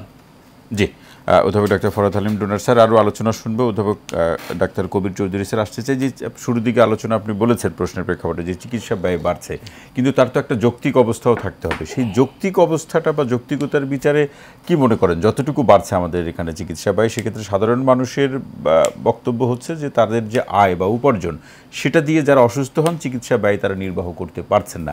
করণের প্রসঙ্গ, হেলথ ইন্স্যুরেন্সের বিষয় আছে, কিন্তু যে ব্যয় বাড়ছে এই ব্যয় বাড়াটা কতটা যৌক্তিক? আচ্ছা, প্রথম হলো যে আমাদের সারা বিশ্বেই চিকিৎসা ব্যয় বেড়ে যাচ্ছে, তো আমাদের আয়ের চেয়ে ব্যয় অনেক বেশি বেড়ে যাচ্ছে। আর এই যে চিকিৎসাটা একটা পরিবার একটা নেগেটিভ, এটা একটা নেগেটিভ ব্যয়, কারণ এইটার জন্য খুব প্রস্তুত থাকে না। একজনের ডেঙ্গি ফিভার হবে, সে প্রস্তুত না, ক্যান্সার হবে, প্রস্তুত না। এখন এই ব্যয়টা বারে কমানো যায়। প্রথম কথা হলো আমাদের যে ঔষধ শিল্প, যদি আমরা চেষ্টা করি ঔষধের দাম কমানো, কারণ এদের যে ব্যয় হয় তৈরি ব্যয়, ওখান থেকে যদি সরকার বেশি দেখে যে এটা ব্যয় 5 টাকা, এটার দাম শেষ পর্যন্ত বাজারে আছে 10 টাকা না হয়ে যেন 100 টাকা না হয়, এটা ওষুধের ব্যাপার যেটা বাজার থেকে কিনতে হয়। প্যাথোলজিতে দেখা যাচ্ছে যে 10 টাকা 20 টাকা খরচ হয় ইউরিন টেস্টে, কিন্তু এইখানে পরিমাপ করছে 100 টাকা বেঁধে দেওয়া আছে। কিন্তু এই জিনিসগুলো যদি বিভিন্ন কমিটির মাধ্যমে সংস্কার করে যে এই চার্জটা যদি কমানো যায়, তাহলে আমরা ওষুধের মূল্য প্যাথোলজি চার্জ কমাইতে পারি। আচ্ছা, ডাক্তারদের ভিজিট নিয়ে কিন্তু আমাদের দেশে কোনো নিয়ম কানুন নাই, যেটা অনেক দেশে আছে। এটা আরেকটা জিনিস, সেটা করা যায়, যোগ্যতা অনুসারে সেও করা যায়। মানে এইগুলি সবই সম্ভব, কিন্তু এইগুলি একটা অ্যাডমিনিস্ট্রেটিভের মাধ্যমে এগুলি করতে হবে। কিন্তু সেটা করার জন্য তো স্বাস্থ্য প্রশাসন আছে, তাদের ওখানে যদি সিন্ডিকেট থাকে। জি, আপনি কিছু যোগ করবেন? এটা একটু আসলে আপনাদের মেডিসিনের দামটা বাড়ে কেন? আমাদের মেডিকেল যে ইনগ্রিডিয়েন্ট লাগে, এই ইনগ্রিডিয়েন্ট তো আমরা দেশে বাইরে থেকে আনি, কিন্তু মজার ব্যাপার কিন্তু আমাদের দেশে চাইলে এই ইনগ্রিডিয়েন্ট তৈরি করতে পারে, বাট আমরা করছি না। একটা সিন্ডিকেট আছে যারা এটা তৈরি করতে দিতেছে না। খুব ইম্পর্টেন্ট প্রশ্ন। র মেটেরিয়াল ইন্ডিয়া যদি তৈরি করতে পারে, আমরা কেন পারবো না? র মেটেরিয়াল, দ্যাট মিন্স ওই র মেটেরিয়ালটা অর্ধেক হয়ে যাবে দাম। আমাদের দেশে তৈরি করে। একটা যে বলি, একটু আগে বলতেছিলাম যে কথাটা, সিম্পল আমাদের কিছু কিছু টেস্ট করতে, প্যাথোলজিক্যাল টেস্ট করোনার সময় আসে। করোনার সময় বাইরের থেকে যখন আমরা কিট আনলাম, একটা কিটের দাম হচ্ছে 3600 টাকা। সেই কিটই কিন্তু বাংলাদেশে একজন তৈরি করছিল, দেয় নাই। সেটার দাম কত জানেন আপনি? Only 600 to 700। তো আমরা যেটা বাইরের থেকে আনতেছি সেটা 3600 টাকা একটার দাম, আর আমরা যেটা তৈরি করতেছি 600 থেকে 700 টাকা। 600 টাকা। তো আমরা আমাদেরটা ব্যবহার করলাম না কেন? ব্যবহার করলেন না? জি, অধ্যাপক কবির চৌধুরী স্যার। হ্যাঁ, এই যে আমরা যে এই যে একটা, এটা অনেক লেখালেখি হয়েছে, সবাই জানে কে করছিল, এটা শেষ পর্যন্ত তাকে পারমিশন দেওয়া হয় নাই, বিদেশ থেকে কিট আনা হয়েছে। যাই, করোনার সময় চলে গেছে। এখন ভবিষ্যতে যদি আমাদের কোনো উদ্ভাবনা করে, এইটা যদি আমাদের যে সরকার ক্ষমতায় থাকবেন, এখন যেমন একটা আমাদের আছেন যে সরকার, অন্তর্বর্তীকালীন সরকার, তো এই সময়ে যদি দেখেন যে নতুন কিছুকে আবিষ্কার, এটা গুরুত্ব দিতে হবে। এবং যারাই সরকারে থাকুক, যা কিছু ভালো সেটি যেই আবিষ্কার করুক, যেই চিন্তা করুক, সেটাকে আমরা গ্রহণ করতে অসুবিধা কোথায়? আমি একটা সাপ্লিমেন্ট করি। আমার জানার মতো আমি কিছুদিন আগে একজন কথা বলতেছিলাম, ওখানে কোরিয়ান একটা কোম্পানি আসছে, আরও কয়েকটা জাপানের কোম্পানি আছে, এরা বলতেছে আমরা আপনাদের দেশে সেট আপ করে দেবো, আমরা কিট তৈরি সেট আপ করে দেবো, আপনাদের ম্যান পাওয়ার চাকরিও পাবে, আপনাদের কিটের দাম এখন যদি 5000 হয় তখন হবে 600-700 টাকা। কিন্তু আমরা কিন্তু 5000 আনতে রাজি আছি, কিন্তু ওই সেটআপটা বা কিন্তু 500 টাকা তৈরি করতে রাজি, এবং তাকে পারমিশনও দেওয়া হচ্ছে। পারমিশন, জি, কবির চৌধুরী স্যার। ওইখানেই জিনিসটা কাজ করে সিন্ডিকেট। তো এখন সিন্ডিকেট মানে হলো কোনো একটা ব্যক্তির স্বার্থের কারণে অনেক জিনিস হয় না। তা আমরা এখন আশা করব এই যে সরকারটা, জনগণ এককভাবে যে সরকারকে এখন দায়িত্ব, যে সরকারই আসুক, যে এই সরকার, বর্তমান সরকার, যেহেতু এটা একটা আন্দোলনের এটা রিভলিউশনের মাধ্যমে হয়েছে, রিভলিউশন হওয়ার পরে অনেক দেশে অনেক কিছু পরিবর্তন সুন্দরভাবে হয়েছে। আমি নিজে ইরানিয়ান রিভলিউশন দেখছি, আমি সেখানে ছিলাম শাহের বিরুদ্ধে, 2500 বছর শাহ আছে।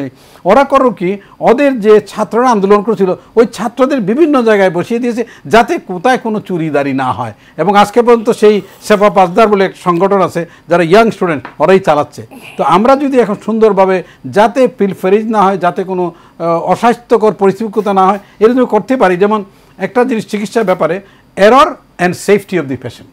আমাদের এটা এরর যাতে না হয়, ভুল যাতে না হয়, আর পেশেন্ট সেফটি বিচার করে আমাদের চিকিৎসকদের এবং যারা নার্স পুরা স্বাস্থ্য ব্যবস্থায় দুইটা জিনিস। আমি এর উপরে ক্লাস বুধবারে নিব এক জায়গায়। তো error and safety of the patient এক নাম্বার। কিন্তু একটা জিনিস আমাদের আর একটা দরকার, সেটা অন্য দেশে কম, সেফটি অফ এ ডক্টর। আমাদের দেশে সেফটি ডক্টর বলে কোনো নীতি নাই, আইন নাই। আমি আশা করি এই একটা 3টা আইন করতে হবে, একটা সেফটি অফ পেশেন্ট, তারপরে হলো এরর মানে ভুল হলে কি ভুল ওইটা নিয়ে আমাদের আলোচনা করতে হবে, এবং সেফটি অফ ডক্টর, চিকিৎসকের নিরাপত্তা আমাদের অত্যন্ত দরকার। কারণ চিকিৎসক নিরাপদ না থাকলে তো সে কাজ করতে পারবে না। তো সেই জন্য এই 3টা জিনিস যে নতুন করে আমাদের আরেকটু যোগ করি কবির চৌধুরী, আমাদের টেরিটরি বা প্রান্তিক অবস্থাগুলোতে যে হাসপাতালগুলো আছে সেখানে চিকিৎসকের অভাব, নার্সের অভাব, টেকনিশিয়ানের অভাব, এগুলো অল্প সময়ের মধ্যে পূরণ করা কি সম্ভব? চিকিৎসকের খুব বেশি অভাব কিন্তু নাই। আমাদের যে পরিমাণ চিকিৎসক পৃথিবীতে এই হারে ডাক্তার খুব কম আছে, আমাদের অনেক ডাক্তার আছে এবং নার্স সংখ্যায় কম আছে। জনসংখ্যা অনুপাতে আমাদের না, জনসংখ্যা আন্তর্জাতিক স্ট্যান্ডার্ডে হলে আমাদের নাই, কিন্তু আমি মনে করি যে পরিমাণ চিকিৎসক আছে আমরা কিন্তু ফুলফিল করতে পারবো। এটা ঠিক মতোই ডিস্ট্রিবিউশন করা হয়। একজন ডাক্তারকে পাঠাইলাম প্রান্তিক পর্যায়ে, উনি গেলেন না, তাইলে তো হবে না। এইটা করতে হবে, কারণ আর যারাই পাঠাইলাম তারপর দেখা গেলো একটা ব্যক্তি নিরীহ মানুষ গেল গ্রামে গ্রামে, তার আর বদলি করলো না। বিভিন্ন সিস্টেম আছে। আমি চাকরি করছি মধ্যপ্রাচ্যে, কতদিন থাকবে যে 2 বছর গ্রামে থাকতে হবে, 2 বছর পরে তাকে অটোমেটিক শহরে আসবে। এই সিস্টেমটা যদি করা হয় তাহলে ডাক্তাররা গ্রামে যাবে। আরেকটা প্রবলেম আমাদের দেশে, গ্রামের ডাক্তারদের শহরের চেয়ে বেতন বেশি না। যদি গ্রামের ডাক্তার বলে তোমার ডাবল বেতন দেওয়া হবে, তুমি গ্রামে যাও আর 2 বছর শহরে আসবা, আর থাকলে ওখানে থাকতে পারবা। এই যে বৈষম্য, এই একটা যে গ্রামে কষ্টের মধ্যে থাকবে, অনেক জায়গায় থাকার ব্যবস্থা নাই, সেফটিও নাই। এই যে ডক্টর সেফটি, ওখানে বিরাট সমস্যা, সেফটি নাই। এইগুলো যদি করা হয় তাহলে ডাক্তাররা যাবে, কেন যাবে? ডাক্তার নার্স, একটা নার্সের ওখানে দেখা গেলো তার সেফটি নাই, একটা মহিলা কি করে থাকবে? এইগুলি যদি বিবেচনা আনা হয়, আশা করি আমাদের এই কোনো বৈষম্য চিকিৎসায় থাকবে না। আরেকটা কথা আসছিল, ন্যাশনাল হেলথ সার্ভিস যদি আমরা করি, কার্ড দেওয়া হয়, আমরা যে গ্রামে গঞ্জে রেশন কার্ড দিই, এরকম হেলথ কার্ড করা হয়, যেটা আমি ইন্স্যুরেন্সের মধ্যে বলছি। হেলথ কার্ডের মাধ্যমে আমরা যদি যে কোনো জায়গায় আসুক একটা সুবিধা পাবে, কার্ডের ধরন থাকবে, বিভিন্ন ধরনের কার্ড করা হবে। এই কার্ড নিয়ে যদি, আর আমাদের জিপি সিস্টেম নাই, একটা রুগী 10 জন ডাক্তার দেখায়। যদি জিপি সিস্টেম থাকে এই এলাকায়, সাপোজ মগবাজার এলাকায় এই পরিমাণ একজন 10 জন ডাক্তার তারাই দেখবে, তারপর তারা যেটা বাইরে আছে, যে পৃথিবীতে আছে জিপি সিস্টেম অথবা ফ্যামিলি ফিজিশিয়ান, ডক্টরই রেফার করবে যদি তার যদি প্রয়োজন হয়, সিনিয়র কাউকে দেখাতে হয় বা প্রয়োজন হয়। অধ্যাপক ডাক্তার কবির চৌধুরী স্যার, অসংখ্য ধন্যবাদ।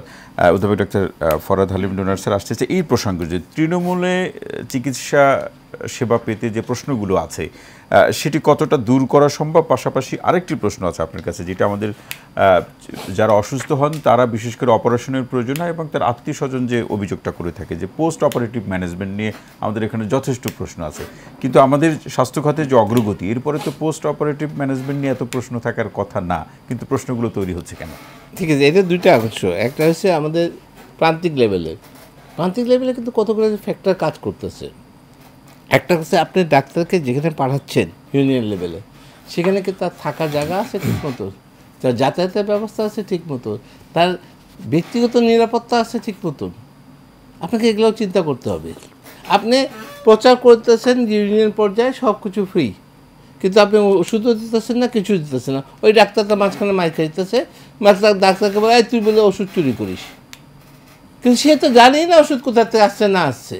অতএব এই যে সিস্টেমগুলো প্রান্তিক পর্যায়ে যে জিনিসটা আছে, একজনকে আপনি ট্রান্সফার করবেন ওখানে, 2 বছর জায়গায় 4 বছর 5 বছর 10 বছর ওখানে ফালা রাখছেন, সেও এক পর্যায়ে বিরক্ত হয়ে যাবে। আমি ঢাকায় থাকলে যেই ফ্যাসিলিটি পাই, আমি একটা গ্রামে যেতে হলে আমাকে প্রতি মাসে একবার হইলেও অন্তপক্ষে আমার পরিবারের কাছে আসতে হবে, কারণ ওখানে থাকার জায়গা নেই। তো আমাকে কিছু অ্যালাউন্স দেবেন না, আপনি এটার জন্য কিছু ভাতা দেবেন না? আমি যখন কষ্ট করে আসছি, সেটা তো অন্যান্য পেশায়ও আছে, সেটা এই পেশায় কেন থাকবে না? এই পেশায় কেন থাকবে না? তো একটা ভাতা দিলে সেও ইন্টারেস্ট হয়ে যাবে। সবচেয়ে বড় কথা, আপনি যখন প্রমোশন দিবেন তাকে, আপনি নিয়ম করেন যে আপনার পোস্ট গ্রাজুয়েশন করতে হলে 2 বছর ট্রেনিং করতে হবে, গ্রামে থাকতে হবে, গ্রামে কাজ করে, নাহলে আমার পোস্ট গ্রাজুয়েশন করার সুযোগ পাবেন না। অটোমেটিক সে করবে। মানুষ নিজের ক্যারিয়ারের জন্য তো অনেক কিছু করে। আমরা ক্যারিয়ারের জন্য তো বিদেশে যাই, আমরা ক্যারিয়ারের জন্য গ্রামে গঞ্জে যাই। অত ক্যারিয়ারটাকে যদি সিস্টেমটা একটা সিস্টেম, এবং সেই সিস্টেম সিন্ডিকেট দ্বারা যদি না ভাঙে, তাতে একটা কথা আছে, সেই সিস্টেমকে যদি ভাঙার চেষ্টা করেন তাহলে আবার যা হবে। আপনার আরেকটা সেকেন্ড প্রশ্নটা কি যে ছিল? পোস্ট অপারেটিভ ম্যানেজমেন্ট নিয়ে এত প্রশ্ন পোস্ট কেন? অপারেটিভ ম্যানেজমেন্টে আপনি দেশের বিভিন্ন জায়গায় দেখেন, বিদেশে তো ডাক্তার, পোস্ট অপারেটিভ ডাক্তার কিন্তু খুব একটা বেশি থাকে না। থাকে কারা? ট্রেন সিস্টার, মেন থাকে ট্রেন সিস্টারগুলো, খুবই ট্রেন। এক একটা ট্রেন সিস্টার যারা জুনিয়র, যারা প্রথম যায় পোস্ট অপারেটিভ ঢুকে, ওদেরকে অনেককে কিন্তু ওখানকার অভিজ্ঞ সিস্টাররা বলতে পারে যে এই করতে হবে। এই যে ট্রেন সিস্টেম, আমাদের দেশে সিস্টারদেরকে ট্রেন দেওয়ার জন্য কোনো ব্যবস্থা কি আজ পর্যন্ত হয়েছে? দেশে বাইরে বিভিন্ন জায়গায় যায়, ধাপে ধাপে ধাপে ধাপে পাঠায় দিয়ে ট্রেন করে আনা। অথবা আমাদের কোনো প্রতিষ্ঠান, আমি একটা উদাহরণ দিই, ক্যান্সার হাসপাতাল দেয়, যেহেতু ক্যান্সার প্রজেক্ট ডাইরেক্টর আমি ছিলাম, আমি ক্যান্সার হাসপাতালে ছাড়া পৃথিবীতে যারা আছে ক্যান্সার স্পেশালিস্ট, যেরকম আপনার ইংল্যান্ডে আছে, পাকিস্তানে ছিল, ইন্ডিয়া আছে, এই আমাদের দেশের লোক বিদেশে কাজ করে, এদের সাথে আমি কথা বলছিলাম, এদেরকে আমি মোটিভেট করছিলাম, ভাই আপনি বছরে 10টা দিনের জন্য সময় দিতে পারবেন দেশের জন্য? বলে কী করবা? আমি বলছি আপনার 10টা দিনে এসে ট্রেনিং দিবেন পোলাপানকে, তাহলে বিভিন্ন দেশ থেকে 10 জন এসে যে 10 জন করে ট্রেনিংটা হবে, যার জন্য আমি ক্যান্সার হাসপাতালে একটা ট্রেনিং সেন্টার তৈরি করছিলাম, উপরে রুম করছিলাম, যারা আসবে তারা থাকবে কোথায়, ওখানে অল ধরনের ফেসিলিটি দেওয়া হয়েছিল, এসি টেসি। কিন্তু মজার ব্যাপার সেটা মজার ব্যাপার কি, সেটা কাকে দেওয়া হয়েছে? ড্রাইভারদেরকে থাকার জায়গা দিয়ে দেওয়া হয়েছে। ট্রেনিং সেন্টারটা নাই আর, ওই থিঙ্কিংটা, সেন্টার অফ এক্সেলেন্সি যে চিন্তাটা ছিল, সেই চিন্তাটাই বাদ পড়ে গেছে। ওই যে বললাম একটু আগে, এনআইসিবিডি পারলো কেন? এনআইসিবিডিতে এত দক্ষ লোক তৈরি হলো কীভাবে? এনআইসিবিডিতে ট্রেনিং দেওয়ার ব্যবস্থা ছিল। আপনি শুধু মেশিন কিনলে হবে না, মেশিন কম কিনে, কিন্তু ওই মেশিনটা ট্রেনিংয়ের লোকটা আগে ট্রেন করতে হবে। জি, অধ্যাপক ডাক্তার ফরহাদ হালিম ডোনার স্যার, অসংখ্য ধন্যবাদ। আমরা একটা বিরতিতে যাব, তার আগে অধ্যাপক ডাক্তার কবির চৌধুরী স্যার প্রশ্নটি রেখে যাই যে প্রশিক্ষণ কিংবা নিত্য নতুন যে উদ্ভাবনগুলো স্বাস্থ্য খাতে, সেটি তো আমাদের দেশে চিকিৎসক যারা শিক্ষার্থী আছেন তাদেরকে সেটি জানাতে হবে। যে উদ্যোগের কথা আমাদের ডোনার স্যার বললেন, উদ্যোগের জন্য তাকে ধন্যবাদ জানাই, কিন্তু যে চিত্রের কথা বললেন সেটি তো আমাদেরকে হতাশ করলো। এইভাবে আমাদের চিকিৎসকদের যে উদ্ভাবনগুলো, তাদের যে চিন্তাগুলোকে আসলে কোনো মতামতের ভিত্তিতে বা তার রাজনৈতিক আদর্শের ভিত্তিতে সেটাকে পাশ কাটিয়ে রেখে আমরা তো আসলে এগিয়ে যেতে পারবো না। সংস্কারের প্রশ্নটি সেটি সম্ভব হবে না। সেক্ষেত্রে এমন একটা নীতি বা সংস্কার আমরা প্রত্যাশা করি, নিশ্চয়ই সেই স্বপ্নের কথাই আপনারা বলবেন, যেটি সরকার পরিবর্তন হবে, কিন্তু আসলে নীতির এই জায়গাটিতে আমরা অটল থাকবো গুণগত স্বাস্থ্যসেবার প্রশ্নে। প্রশ্নটি রেখে যাওয়া যায়, ভালো কোনো উদ্যোগ স্বাস্থ্য খাতে, সেটি যারা চিন্তা করছেন, ভাবছেন এবং যারা গবেষণার মধ্যে দিয়ে এরকম একটা উদ্ভাবনের চিত্র বা সম্ভাবনা আমাদেরকে জানাচ্ছেন, কিন্তু যারা জানাচ্ছেন তাদের রাজনৈতিক কিংবা পেশাগত মতাদর্শের কারণে সেটি আলোর মুখ দেখছে না। সেটি নিশ্চয়ই এই ধরনের সংস্কৃতি তো আমরা চাই না। আচ্ছা, এই যে ট্রেনিং সম্বন্ধে বলা হচ্ছে, ট্রেনিং সম্বন্ধে আমার একটা খুব তিক্ত অভিজ্ঞতা আছে।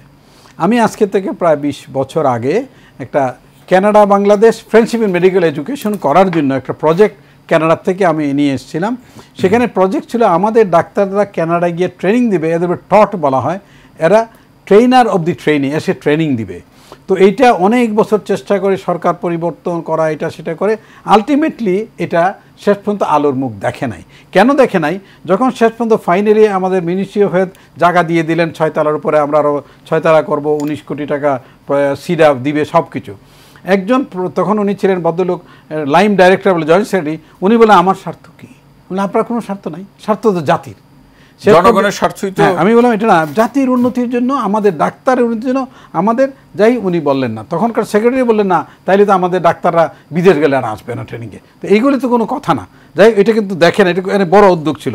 আমরা এখন যা করতে, চিন্তার দৈন্যতা অনেক বেশি, আর কনফিডেন্স নাই। তারপরে যেমন আমি গতকালকে আমরা শুক্রবারে একটা ঢাকার বাংলাদেশের 60টা জেলা থেকে সাধারণ জিপিআর আসছিল স্কিনে, ওদের আমরা একটা ট্রেনিং দিচ্ছি আমাদের একটা ইয়ের মাধ্যমে, এটা প্রাইভেট অর্গানাইজেশন, সম্পূর্ণ বিনামূল্যে তাদেরকে প্রশিক্ষণ দেয় কীভাবে স্কিন ট্রিটমেন্ট করতে হবে, যেন ভুল চিকিৎসা না হয়, এরর না হয় এবং রোগীর সেফটি থাকে। তো এই ট্রেনিং সিস্টেম যদি চালু করা হয়, বিভিন্ন লেভেলে ট্রেনিং খুবই দরকার। একটা ডাক্তার যখন পাস করে, সে কিন্তু প্র্যাকটিক্যালি এত কিছু জানে না। এই ট্রেনিংয়ের জন্য আমরা বিদেশ থেকে আনি বা আমরা বিদেশে যাই, অথবা ট্রেনার আনি, এই ট্রেনিংটা দরকার, অথবা অনলাইন ট্রেনিং নেই। এই ট্রেনিংয়ের উপরে যে একটা ফরহাদ আলিম বলল, উনি খুবই অভিজ্ঞ কথা, এটা যে ট্রেনিংয়ের উপরে আর কোনো কথা নাই। ট্রেনিং, আমার যে একটা নার্স কাজ না জানে, পোস্ট অপারেটিভ যেরকম ইনফেকশন হচ্ছে, পোস্ট অপারেটিভ অনেক রুগী ইনফেকশনে মারা যাচ্ছে, অপারেশন খুব ভালো, সার্জন ভালো করলো, দেখা গেল যে নার্স ড্রেসিং করছে, তার হ্যান্ড ওয়াশের কোনো রকম অভিজ্ঞতাই নাই, সে খালি হাত দিয়ে বা একটা দোষ হয় চিকিৎসকের যে অপারেশন না, তা নয়, কারণ ইনফেকশনে মারা যাচ্ছে। তো দুইটা কারণ হইতে পারে, যেটা প্রফেসর ফরহাদ বলতেছিল একটু আগে, যে এটা কি অ্যান্টিবায়োটিক রেসিস্টেন্স কিনা আমরা জানি না, আমরা অ্যান্টিবায়োটিক শুরু করলাম। আর আমাদের দেশে যে ঔষধের একটা প্রবলেম, সব জায়গায় কিনতে পাওয়া যায়, সারা পৃথিবীতে অ্যান্টিবায়োটিক বিক্রি হবে না উইদাউট এ প্রপার প্রেসক্রিপশন। তো আমরা যদি এই জিনিসগুলি সংস্কার আনি, যে আমাদের ওষুধ কীভাবে নিবে, আমরা ট্রেনিং সিস্টেমটা খুব তাড়াতাড়ি প্রয়োজন প্রত্যেক ক্ষেত্রে। আমাদের ডাক্তারদের ট্রেন করে না, আবার এরা এসে আবার আমাদের এখানে ডাক্তারদের ট্রেন করবে। এই ট্রেনিং প্রোগ্রামটা প্রথমে হাত দিতে হবে। আর জেলা পর্যায়ে, তৃণমূল পর্যায়ে আমাদের চিকিৎসা দেওয়ার জন্য আমাদের বিভিন্ন পদ্ধতি নিতে হবে। শেষ মন্তব্যটা পরে শুনছি। অধ্যাপক ডাক্তার কবির চৌধুরী স্যার, অসংখ্য ধন্যবাদ। অধ্যাপক ডাক্তার ফরহাদ হালিম ডোনার স্যার, আসতে চাই এরকম যে আসলে প্রশিক্ষণের প্রশ্নে প্রাতিষ্ঠানিকভাবে কি উদ্যোগ কতটুকু আছে, সেটাকে আরও এগিয়ে নেওয়ার জন্য আসলে এই মুহূর্তে কি করা যেতে পারে? আমার একটা নিজস্ব প্রস্তাব আছে। আমি অনেকদিন যাবত চিন্তা করছি, আমি বিএমের নির্বাচিত সাংগঠনিক সম্পাদক ছিলাম। আমার একটা প্রস্তাব আছে, আমাদের অনেকগুলো প্রত্যেকটা প্রফেশনের একটা সোসাইটি আছে, সার্জিক্যাল সোসাইটি, স্কিনের সোসাইটি, ক্যান্সার সোসাইটি। এই সোসাইটিগুলোর কাজ কী, বেসিক্যাল কাজ কী? এই যে সোসাইটিগুলো আছে, গভর্নমেন্ট যদি এদের সাথে একটু বসে, এদেরকে মোটিভেট করে, ভাই আপনি আপনার লাইনে ট্রেনিংগুলো করান সোসাইটির মাধ্যমে, আমরা আপনাকে কিছু সাহায্য করব আর আপনারা নিজেরা কিছু সাহায্য করেন, তাহলে আমাদের আমাদের যখন ক্যান্সারের যে একটু আগে একটা কামাল কথা বললাম না, আমরা কিন্তু ওখানে একটা ট্রেনিংয়ের ব্যবস্থা চালু আছে প্রাইভেট সেক্টরে। কিন্তু আমরা যদি এই প্রত্যেকটা সোসাইটিকে দায়িত্ব দিই অফিসিয়ালি, যে হ্যাঁ আপনার যেহেতু আপনি নেফ্রোলজি সোসাইটির লোক, আপনি লিভার সোসাইটির লোক, আপনি ক্যান্সার সোসাইটির স্কিন, আপনাদের দায়িত্ব আছে এটাকে অর্গানাইজ করা। এবং সেটা ওই যে উনি যেটা বলছে, ট্রেনারকে তৈরি করতে হবে। আমাকে যে আমাকে ট্রেন দিতেছে সে স্যার যেটি বলছিলেন যে তিনি একটা উদ্যোগ বা প্রস্তাব নিয়েছিলেন, কিন্তু আসলে সেটি প্রশাসনের পর্যায় থেকে সহযোগিতা, আমার প্রশাসন দরকার নেই এই ক্ষেত্রে। আমি তো বললাম সোসাইটির মাধ্যমে করেন, সোসাইটিকে একটা মানে চেঞ্জ আনতে হবে। এক নিয়মে যদি আপনি আগাইতে থাকেন সারা জীবন, এটা কিন্তু সমাধান পাবে। কিন্তু প্রশাসনের সহযোগিতা ছাড়া সোসাইটি কি পারবে? অবশ্যই পারবে। সোসাইটিকে যদি, আমার কথা, সোসাইটির ইচ্ছাটা থাকতে হবে, ইচ্ছাটা। সেখানে যদি আপনি দলীয়করণ করতে চান তাহলে তো হবে না। সেখানে যদি অরিজিনাল চান, আপনার সোসাইটির প্রত্যেকটা মেম্বারকে আপনি ট্রেন করবেন, উন্নত করবেন, শিখাবেন, তাহলেই হবে। আপনার মন মানসিকতা, মানে সদিচ্ছাটা থাকতে হবে। মেইন হচ্ছে মানি প্রবলেম না। কিন্তু বাংলাদেশে একটা জিনিস মনে রেখেন, যেই দেশ থেকে লক্ষ লক্ষ কোটি টাকা বাইরে যায়, সেখানে মানি প্রবলেম না। একটা জিনিস মনে রেখেন, প্রবলেমটা শুধু হচ্ছে আপনার সদিচ্ছা। একটা মানুষ একটা বাড়িতে থাকতে পারে, দুইটা বাড়ি হলে এনাফ, সে 100টা বাড়ি করে কেন? এটা তার মানসিকতার দোষ। আমরা যদি মানসিকতা পরিবর্তন করতে পারি, আমার বাবা হেলথ সেক্রেটারি ছিল, আমার বাবা অফিসের গাড়িতে কোনোদিন আমাদেরকে উঠতে দেয়নি। আমার বাবাও তো সেক্রেটারি ছিল, আমরা পারিনি গাড়িতে উঠতে। আবার বলতে, আমি যখন গাড়িতে উঠবো তখন তুই পারবি, তাছাড়া এটা করে তোর জন্য। সেই সময় এবং সেই ব্যক্তি, ওনার ছেলে, ওর ভাই গ্রামে পোস্টিং হয়েছিল, সেক্রেটারি হেলথ, ওরা পোস্টিং উনি চেঞ্জ করে শহরে আনেননি। আমার বাবা আনেনি, বলছেন না তোমাকে তুমি গ্রামে, কোম্পানিগঞ্জ, সিলেটের গ্রামে এই ওর ভাই ডলার গেল, চাকরি জয়েন করলো। এই রকম যদি হয়, মন মানসিকতা যদি পরিবর্তন না করতে পারে, আপনি কোনোদিনও দেশ পরিবর্তন। নিয়ম সকলের জন্য সমান থাকবে। আমি একটা উদাহরণ দিই, একটা ছোট্ট উদাহরণ। আমি ময়মনসিংহে করছি, আমি উত্তর আধুনিক মেডিকেল ছিলাম, ওখানে একটা জিনিস সমস্যা দেখা দিচ্ছে, যে ড্যাবের, স্বাধীনতা চিকিৎসা, এনডিএফ, এই বিভিন্ন জনের বিভিন্ন সংগঠন আছে, এরা পোস্টার লাগায়। পোস্টার লাগাতে এমন অবস্থা করে যে হসপিটালটা পোস্টার দিয়ে ভরে দেয়, মানে এত বাজে দেখা যায়। আমি সবাইকে নিয়ে বসছি, বসে আমরা একটা কাজ করি, আমরা নির্দিষ্ট একটা বোর্ড থাকবে, সেই বোর্ডে আমরা যার পোস্টার ওখানে মারবো, এবং বোর্ডে ভাগ করা থাকবে 4 ভাগ, এটা ড্যাব মারবে, এটা স্বাধীনতা চিকিৎসা মারবে, এটা মারবে, এর বাইরে যায় না কেউ, কোনোখানে মেরে না। এবং সেটা 4 বছর ছিল এইভাবে। কিন্তু হঠাৎ করে পরবর্তী পর্যায়ে যে পরিবর্তন করছে তার মানসিকতা প্রবলেম আছে। আমরা একেবারে শেষের দিকে শেষ মন্তব্য কিছু বলবেন কিনা অধ্যাপক ডোনার স্যার? আমি ওই শেষ মন্তব্য একটাই, আপনার যে কোনো, শুধু হেলথ সেক্টর না, যে কোনো সেক্টরে আপনার করতে যায়, যে এই যে কোটা বিরোধী আন্দোলন যারা করলো, যে ছাড়া যে যে জিনিসটা শিখা দিলে আপনার মনে যদি জোর থাকে, আপনার যদি নিয়ত থাকে, নীতি থাকে, আদর্শ থাকে, সব কিছু জয় করা সম্ভব। সব কিছু জয় করা সম্ভব। অসংখ্য ধন্যবাদ অধ্যাপক ডাক্তার কবির চৌধুরী স্যার। শেষ মন্তব্যে কি বলবেন? আমার শেষ মন্তব্য হইল, আমরা এই যে মেডিকেল ট্রেনিংয়ের কথা হচ্ছে, চিকিৎসা, এইখানে যদি কোনো বৈষম্য দূর করা যায়, যে কাকে যাব বৈষম্য ছাড়া, যে ব্রিলিয়েন্স যার মেধা আছে সেই ট্রেনিংয়ে যাবে, মেধাভিত্তিক যদি ট্রেনিং সিস্টেম চালু করা হয়, এই জিনিসটা অত্যন্ত প্রয়োজন। আর দ্বিতীয় কথা, যে আমরা যে লোকদের চিকিৎসক, তাদের কোনো রাজনৈতিক পরিচয় ছাড়া যদি তারা চিকিৎসা সেবা পায়, সেটা খুবই প্রয়োজন। আর আমাদের সংগঠন আছে আমাদের দেশে, প্রত্যেক যেগুলি বড় বড় আমাদের স্কিনে আছে, কার্ডিওলজি, এই সংগঠনকে যদি অনেকটা আমরা নিউট্রালাইজ করতে পারি, শুধুমাত্র সেবার মনোবৃত্তি যদি সংগঠন করা হয়, তাইলে কিন্তু ট্রেনিং অনেক এগিয়ে যাবে। একটা ছোট্ট বিষয় যেটি মানে দর্শকদের বা জনগণের প্রায় সময় একটা অভিযোগ থাকে, বিশেষ করে কেউ যখন চিকিৎসা নিতে গিয়ে ক্ষতিগ্রস্ত হন, যে যত্রতত্র ডায়াগনস্টিক সেন্টার অথবা যে বেসরকারি মেডিকেল কলেজগুলোর যে অনুমোদন, সেটি লাগাম টেনে ধরা দরকার কিনা? ফুলফিলমেন্ট অফ দি কন্ডিশন, গভর্নমেন্টের যে কন্ডিশন দেওয়া, এর বাইরে মেডিকেল কলেজ বা কোনো ডায়াগনস্টিকে কোনো অনুমোদন দেওয়া সম্পূর্ণরূপে অনুচিত। আপনি কিছু যোগ করবেন কিনা?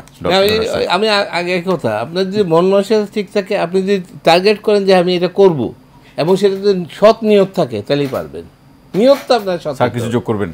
আমাদের প্রত্যেকটা মানুষ যদি আমরা ঠিক হই, আমরা নিজেরা যদি সৎ থাকি, এই সততার উপরে কোনো কথা নাই, সততার উপরে কোনো দ্বিতীয় কথা নাই। অসংখ্য ধন্যবাদ অধ্যাপক ডাক্তার এম.এ. কবির চৌধুরী এবং অধ্যাপক ডাক্তার ফরহাদ হালিম টুনার স্যার। আপনাদের দুইজনকে অসংখ্য ধন্যবাদ আজকের আলোচনা আমাদের সময় দেওয়ার জন্য। আপনাকে অসংখ্য ধন্যবাদ আমাদের রাখার জন্য। প্রিয় দর্শক, আজকের মতো টেবিল টক অনুষ্ঠানটি এখানে শেষ করছি। সবাই ভালো থাকুন, সুস্থ থাকুন, নিরাপদে থাকুন। সঙ্গে থাকার জন্য অসংখ্য ধন্যবাদ।